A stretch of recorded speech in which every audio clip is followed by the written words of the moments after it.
Fala galerinha, aqui é o professor Índio, tá? Para mais uma aula aí, né, no YouTube. A gente está aí na segunda semana, se não me engano, de quarentena. Quarentena para vocês, né? Porque eu tô ralando, né? A gente nunca para, né? Bom, continuando a nossa programação, hoje eu vou dar uma aula mais interativa, vou tentar fazer uma edição um pouco melhor, tá? Não repara não que eu tô com uma touquinha aqui, tá? Estilinho, tá? Então, vou tentar fazer uma aula um pouco mais interativa, uma aula um pouco mais agradável. Eu sei que a aula em vídeo assim, ela não deve se estender muito, né? Mas a gente vai falar sobre, continuando a matéria, a gente vai falar sobre vetores, sobre grandezas vetoriais, tá?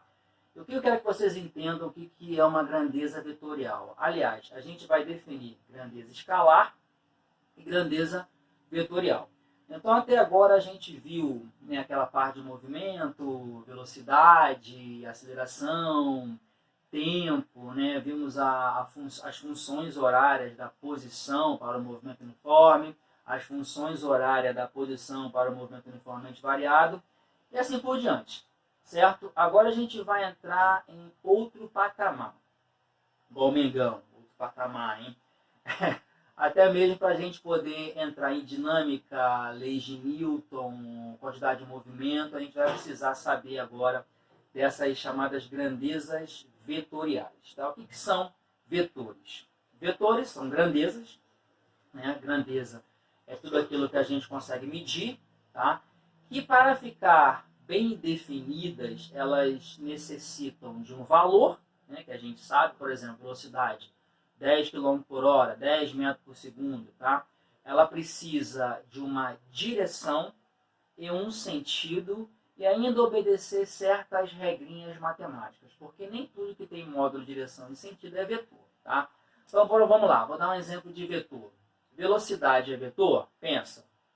A velocidade tem módulo, tem direção, né? Velocidade tem um valor, tem a direção, né? Quando eu falo direção, entendam como uma direção horizontal, vertical, inclinada. Só que essa inclinação varia de 360 graus. Então a gente tem infinitas direções, tá? Então uma direção, para você não confundir direção com sentido. Então direção tem a ver com a inclinação do vetor, certo?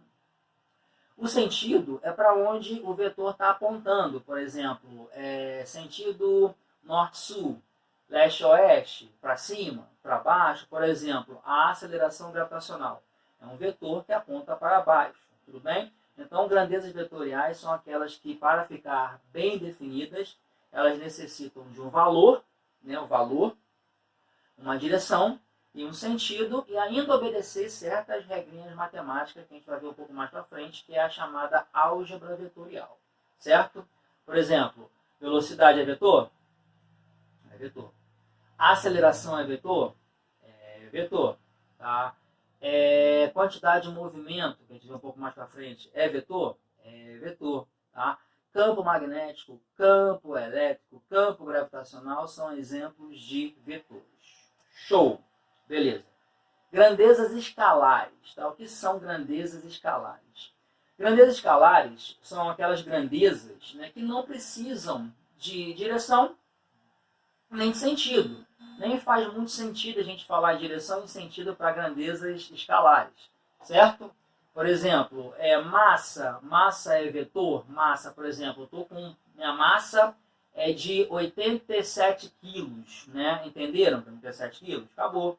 Então, tempo, massa, energia são grandezas escalares. Então, em princípio, a gente tem que entender o que é um vetor e o que é um escalar, certo? Para a gente saber que a grandeza é vetorial ou não, só fazendo experiência. Então, a partir de agora, tá, eu e os professores de física, tá, os professores de física em geral, a gente vai ter que falar para vocês se a grandeza é vetorial ou é escalar. Show? Vamos lá, vem comigo. Vamos lá, pessoal. Representação de um vetor. Como é que a gente representa um vetor? Acho que você já deve saber, já deve lembrar disso daí, mas um vetor a gente representa por uma setinha orientada. É uma setinha, aquelas setinhas que vocês lembram lá do ensino médio de vocês, né?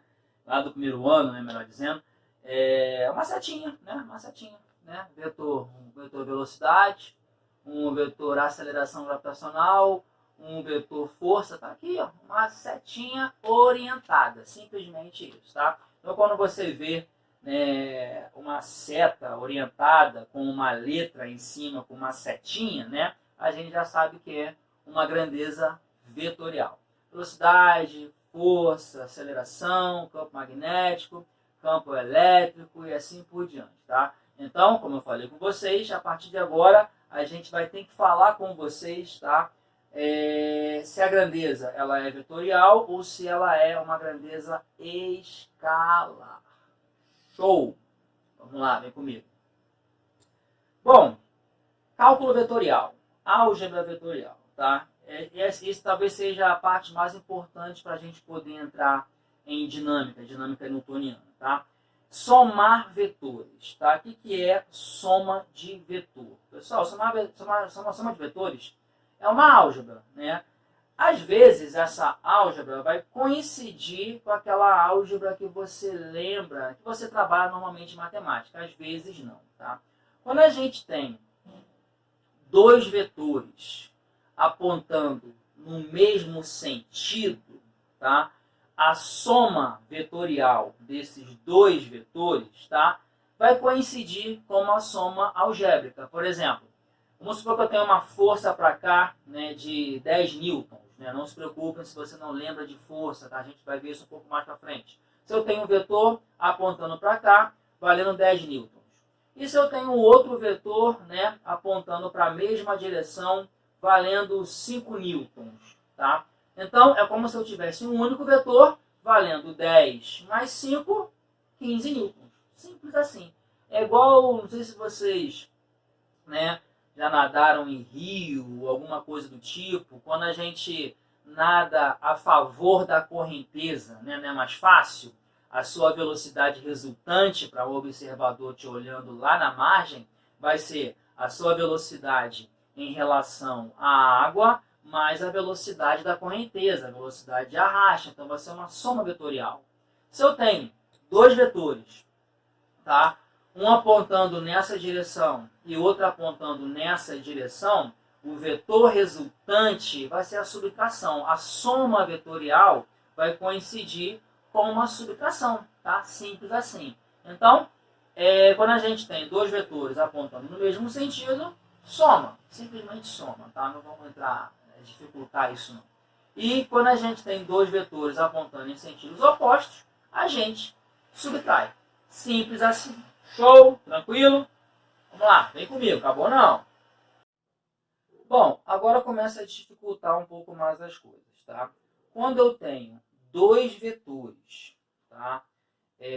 Reparem, pessoal, quando eu somo vetores, a gente tem que somar vetores de mesma classe. Por exemplo, eu não posso somar velocidade com força.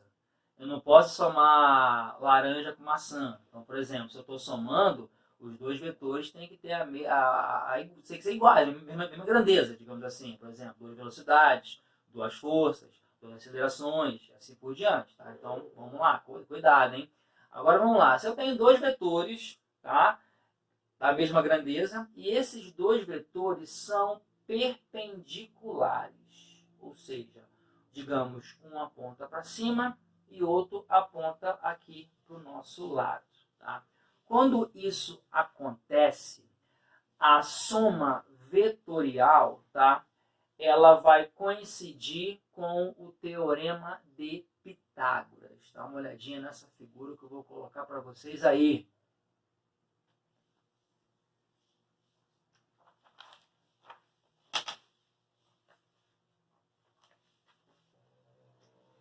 Então, ó, se eu tenho um vetor qualquer, digamos um vetor velocidade, um vetor força, eu tenho um vetor força aqui apontando aqui para cima, certo? Não sei se está aparecendo legal para vocês aí, apontando para cima.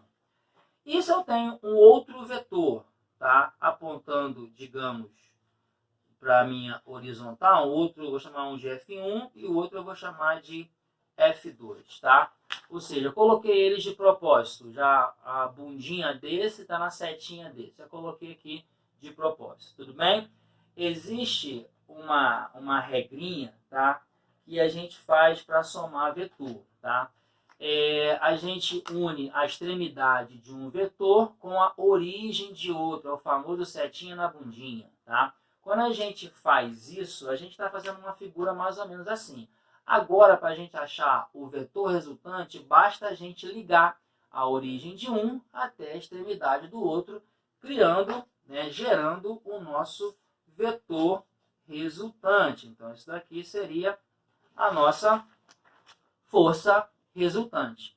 E para a gente achar a força resultante, né, se você olhar essa figura geométrica, ela é um triângulo.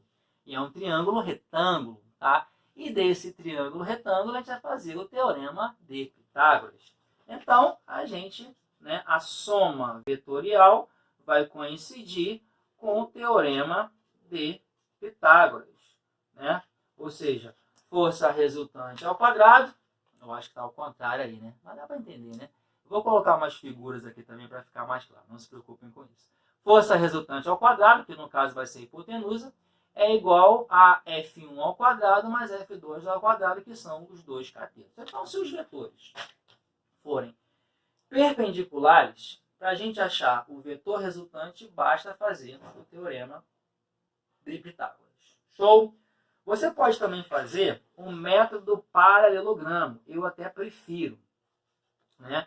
Quando a gente pega dois vetores e une as duas origens, tá? Eu acho até mais fácil trabalhar com o método paralelogramo, tá? Pegar dois vetores e unir as duas origens. Quando a gente faz isso, a gente fecha o quadrilátero e traça a diagonal, ou seja, está aqui o meu vetor resultante, certo?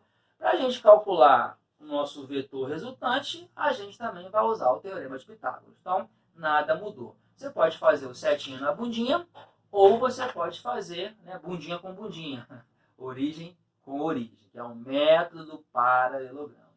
Show de bola? Tá. Agora, se os vetores não forem perpendiculares, se os vetores não forem paralelos, tá? Mas se eles fizerem um ângulo qualquer, tá? Digamos que eu tenha dois vetores, já vou desenhar eles já com a origem unida, tá? Se eu tenho dois vetores, um vetor que eu vou chamar de V1 e um vetor que eu vou chamar de V2, tá? Dessa maneira aqui. Para a gente desenhar, né, graficamente como é que seria, a gente pode fazer um setinha na bundinha, mas como eu já desenhei aqui origem com origem, a gente vai fazer o método paralelogramo. A gente vai traçar uma paralela a esse vetor e uma paralela, né, bem tracejadinho para a gente não confundir, a esse vetor. E a gente vai traçar a diagonal desse paralelogramo. Traçando essa diagonal, a gente tem o nosso vetor resultante. Simples assim.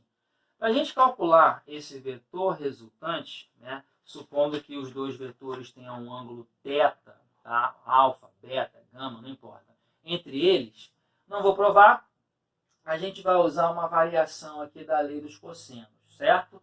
Ou seja, vou colocar a imagem, não se preocupem.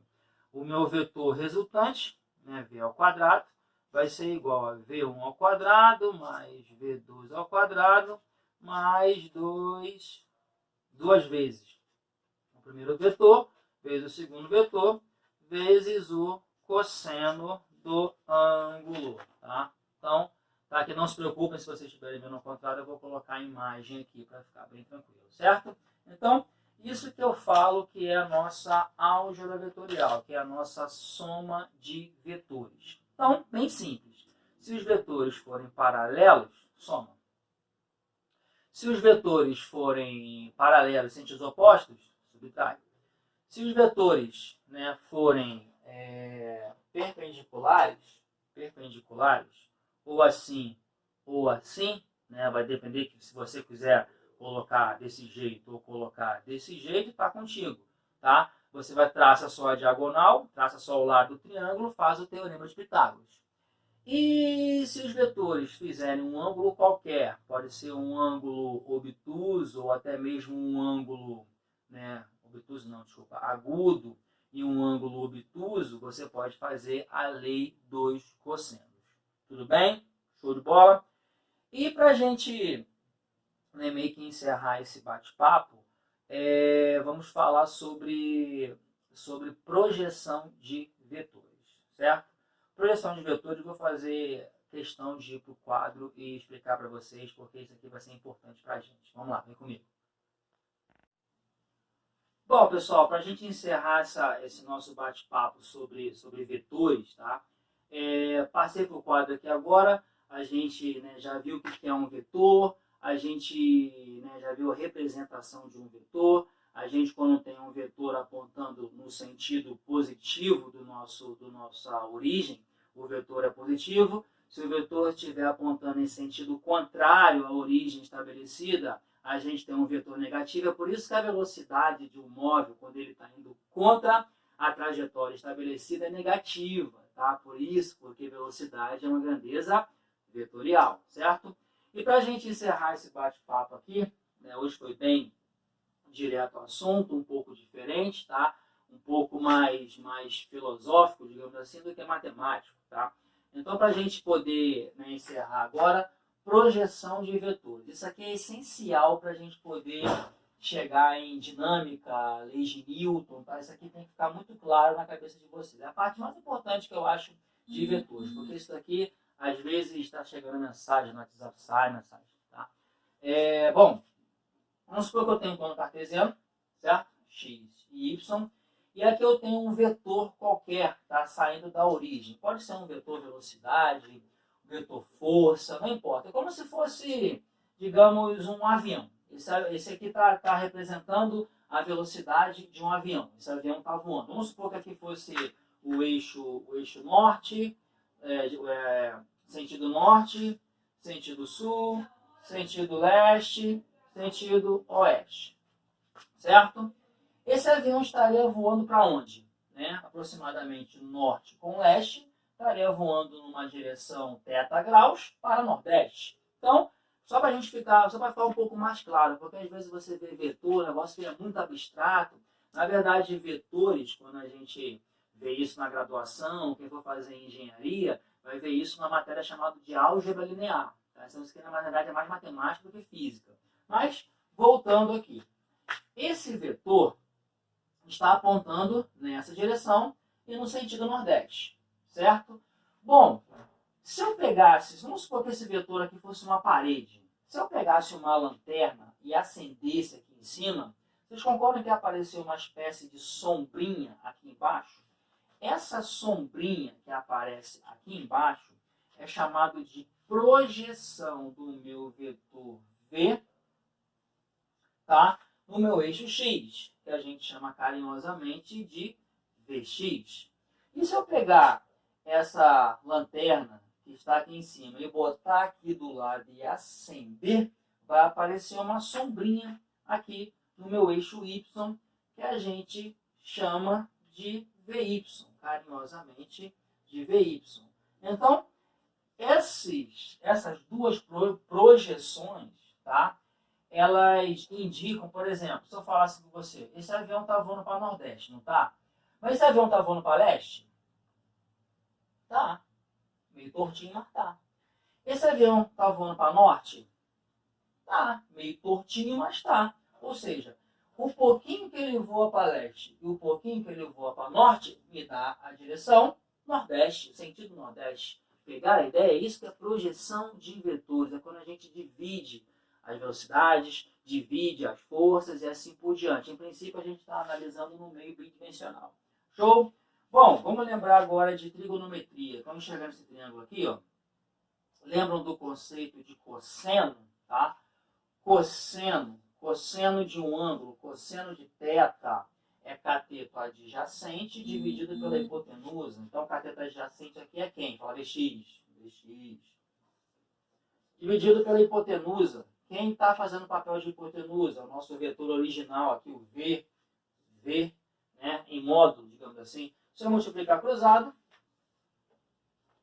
Vx vai ser igual a V que multiplica cosseno de θ. Então tá aí. Ó. Show? Ou seja, se você quiser calcular o quanto de velocidade que esse avião está voando para leste, basta você pegar o vetor original, digamos 300 km por hora, sei lá, 800 km por hora, e multiplicar pelo cosseno do ângulo, certo? Se o ângulo for de 30 graus, se o ângulo for de 60 graus, e assim por diante. Lembra de seno? O que é seno mesmo, hein? Seno de um ângulo. Cateto oposto. Só que o cateto oposto é justamente o VY.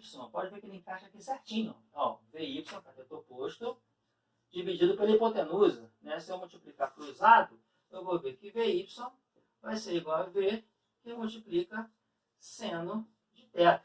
Então tá aí. Se você quisesse calcular o quanto que esse avião estaria voando para norte, só para norte, bastaria você pegar a velocidade dele aqui, em módulo, e multiplicar por V, né, por seno de θ. Show de bola? O índio. Então é bom gravar, né? As projeções em X vão ser sempre cosseno e as projeções em Y vão ser sempre seno. Né? O que você acha? Não. Às vezes pode mudar. Como assim mudar, índio? Se o cara te der um outro ângulo, por exemplo, se a questão te der um outro ângulo, te der esse ângulo aqui, né? Ou você acha esse ângulo aqui e faz a regrinha que a gente acabou de provar, certo? Ou você inverte. A projeção em X vai passar a ser o seno desse ângulo e a projeção em Y vai passar a ser o cosseno desse ângulo. Índio, complicou tudo. Complicou tudo. Vou dar um macetinho bom para vocês. Olha para essa projeção aqui, galera. Essa projeção aqui, Vx, tá? Esse pedaço do vetor, Vx, tá com o ângulo, tá pertinho dele, com o ângulo, ou tá sem o ângulo? Tá com o ângulo, tá? Se tiver com o ângulo, cosseno. Acabou. Olha para essa projeção aqui. Olha para essa projeção Vy. Estão vendo ela? Vy. Concordam que ela está sem o ângulo dado? Sem o ângulo dado. Se ela está sem o ângulo dado, é seno. Tá? Ou seja, se tiver com, cosseno. Se tiver sem, seno. Beleza? Então, fica a dica, tá? A gente vai mandar exercício para vocês, não se preocupem, tá? Enquanto essa pandemia não cessa aí, a gente vai utilizando esses artifícios aí para não deixar vocês na mão. Falou, galera? Valeu, grande abraço! Só para descontrair.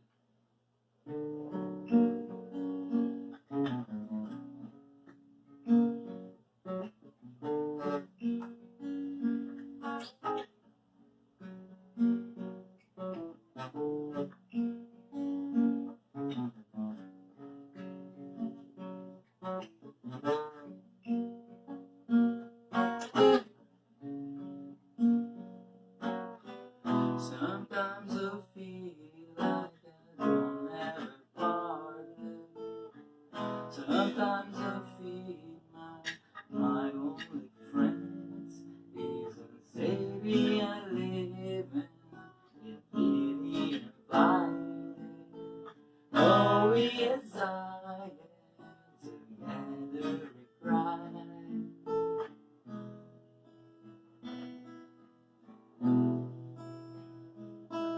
I walk through the streets and nobody out there.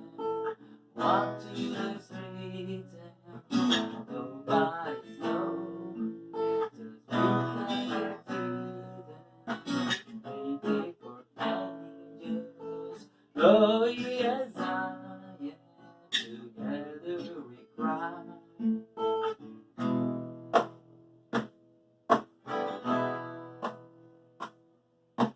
I don't wanna feel like I did them Take again the place I do. Take it all away. I don't wanna feel like I did them Take again the place I do. Take it all away.